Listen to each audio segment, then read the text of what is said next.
Rewritten opening, 30 seconds for 90 years, you've been fed the same explanation for the Plain of Jars, a 1930 discovery of cremated bones labeled funeral urns and case closed. But archaeologists just uncovered a single detail worth $2 million in grant funding that contradicts everything.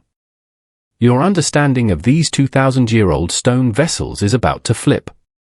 Here's what they actually found.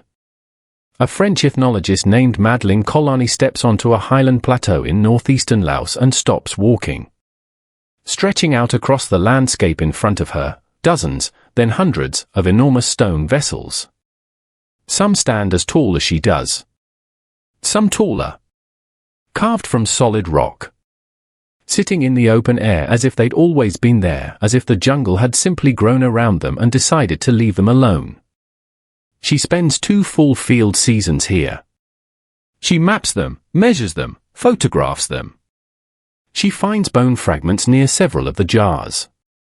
She writes her report, and the academic world accepts her conclusion without significant argument: these are funeral urns. Burial vessels for the cremated dead of a civilization no one can name. And then, for almost 90 years, the world moves on. But here's what the official record left out, and it's the detail that changes everything. The Plain of Jars sits in Chiang Khouang province in northeastern Laos, roughly 900 meters above sea level. It isn't one site. It's a cluster of at least 90 distinct locations scattered across a plateau roughly the size of a small county. At last count, researchers have documented over 2,100 individual jars. They range in height from under a meter to over 3 meters tall. The largest weighs an estimated 30 tons. They were carved, not assembled, not built from stacked pieces, but carved from single blocks of stone. Sandstone, granite, limestone, conglomerate. Each jar a monolith in its own right. No one has ever found the quarry. That point deserves a moment. Archaeologists have traced the stone composition to sources several kilometers from the plateau. They've done the geochemical analysis. They know roughly where the rock originated. But the actual quarry site, the place where workers cut these blocks from the earth, has never been located. No tool marks in bedrock. No abandoned half-finished jars. No evidence of the industrial-scale operation that would have been necessary to produce more than 2,000 of them. And there's something else. No carving tools have been recovered either. Not one. For a project of this scale, you'd expect broken picks, worn chisels, the debris fields that always surround ancient stoneworking sites. The Plain of Jars has yielded almost none of that. Now, here's where the story shifts. For most of the 20th century, the funeral urn theory was the answer. Madeleine Colani said it, and that was largely that. The plateau had also become one of the most heavily bombed regions on Earth during the Vietnam War era, which made fieldwork genuinely dangerous. Unexploded ordnance kept systematic excavation impossible for decades. The mystery was, in a real sense, physically sealed off. In 2016, a joint team from the Australian National University and the Laos Department of Heritage began the first modern, systematic excavation of the plain. And what they found required them to reopen questions Colani had considered closed. In the records I've kept of this excavation, the published reports, the field notes that made it into academic circulation, 3 findings stand out. First, some jars did contain human remains. Cremated bone, consistent with Colani's interpretation. But many jars contained no human remains at all. Not a fragment. Just compacted soil and, in several cases, small ceramic discs placed at the base. What those discs meant, what ceremony or purpose they served, no specialist has been able to determine. Second, the discs weren't the only objects. Some jars held miniature stone vessels, tiny versions of the jars themselves. Scaled-down replicas, roughly the size of a fist, placed inside the larger vessels with what appears to be deliberate positioning. Some were found upright. Some on their sides.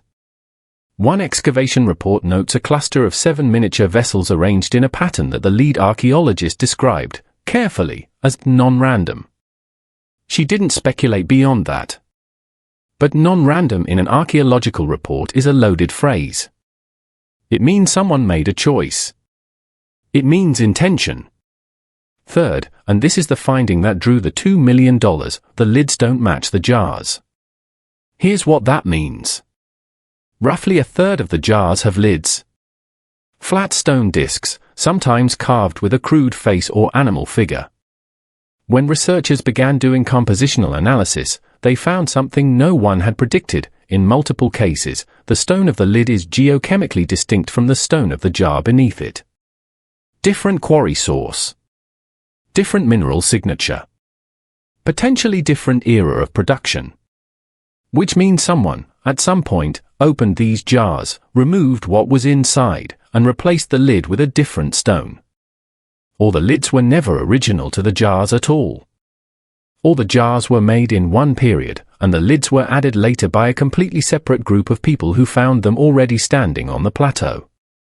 None of those explanations is comfortable. All of them reopen the question of what the jars were originally built to hold. Pause here. Because this is where most coverage of the plane of jars stops, at the intrigue, at the open question, at that no one knows. But the 2016 excavation didn't stop there. And neither did the researchers who followed.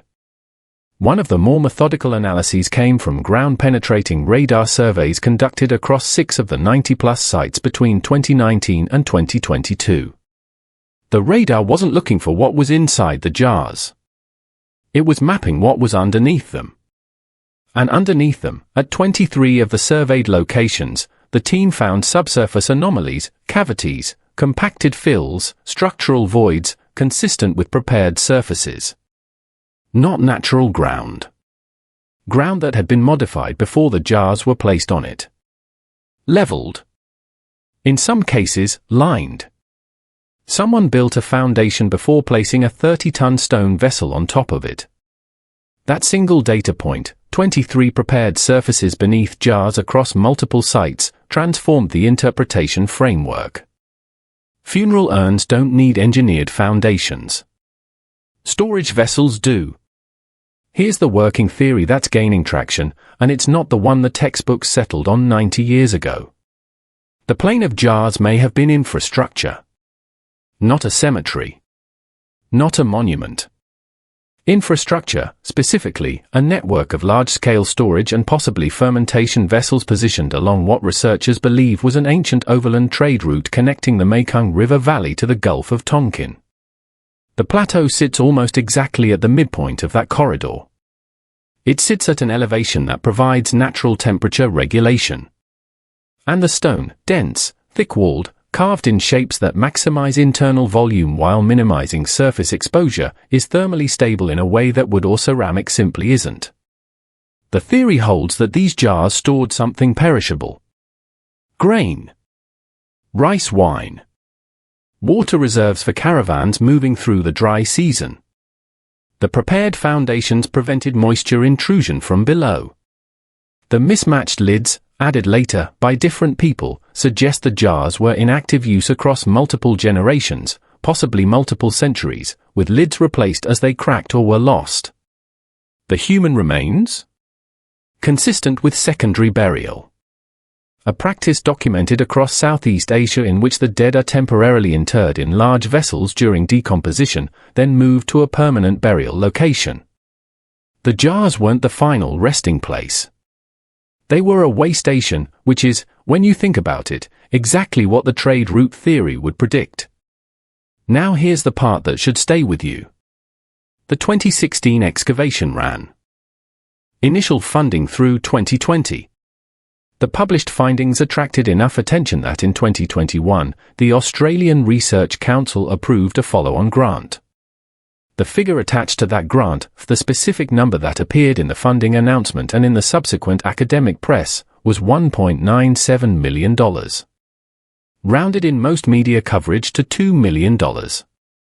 That money funded for things: expanded ground-penetrating radar surveys, isotopic analysis of the miniature vessels, continued geochemical sourcing work on the mismatched lids, and, critically, a systematic search for the quarry. As of the most recent published update, the quarry has still not been found. The isotopic analysis of the miniature vessels returned an unexpected result. The ceramic composition matches production sites in what is now southern China, not Laos, not Vietnam, not anywhere in the immediate region. Someone carried small replicas of these jars from hundreds of kilometers away and placed them inside the originals. Whether that was trade, tribute, ritual, or something with no modern equivalent, no one has been able to say. The mismatched lids, on current dating, span a range of approximately 700 years. The same jars were being opened and resealed from roughly 500 BCE to 200 CE. That's not a burial program. That's active use across a time span longer than the Roman Empire. 2,000 jars. 30 tons at the maximum. No quarry. No tools. Lids from a different stone, a different century. Miniature vessels carried from southern China. Engineered foundations beneath the heaviest ones. And a $1.97 million research program that has answered just enough questions to make the remaining ones harder to dismiss. 90 years ago, a French ethnologist called them funeral urns, and the world moved on. The archaeologists who went back found a 700-year construction and use history that doesn't fit a cemetery, and still can't explain who built them, where they built them from, or why the jars were worth returning to, again and again, for 7 centuries.